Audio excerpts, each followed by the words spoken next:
Good morning, Dave. 2 Austin police officers are in the hospital recovering this morning. One officer was shot in the arm and the second officer was injured while running from the suspect who was shooting at them. We are closer to the scene. You can see behind me this area is still blocked off.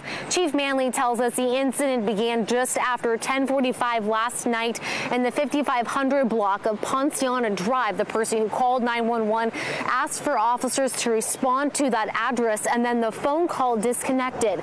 Officers were dispatched immediately. When they arrived on scene, 3 went to the back part of the duplex, knocked on the door, and spoke with a resident who told them they didn't call 911.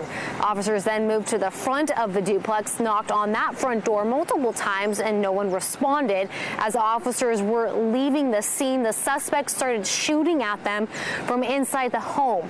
One officer was hit, like I mentioned, minor injuries in the arm. The 2 other officers quickly called for backup, and that's when a SWAT standoff with the suspect barricaded inside of his home.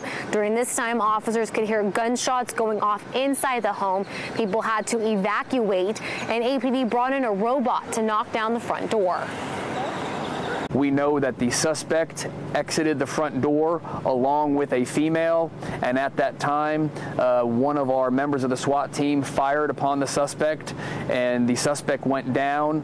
The SWAT team was able to take the female into protective custody and get her out of the immediate area. The suspect that came out of the residence has been pronounced. He was pronounced at 2:10 this morning, and what you have behind us now is an ongoing investigation.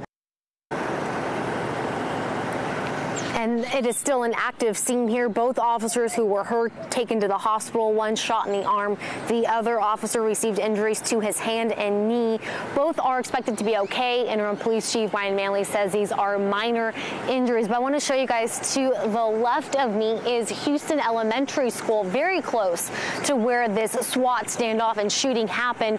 Austin ISD police do have units on scene. We did notice some officers going around searching the school, making sure it's safe. They are on a delayed start this morning. School's not expected to start until 10 o'clock this morning. The 2 officers who fired their weapons at the suspect have been placed on administrative leave. Back to the studio.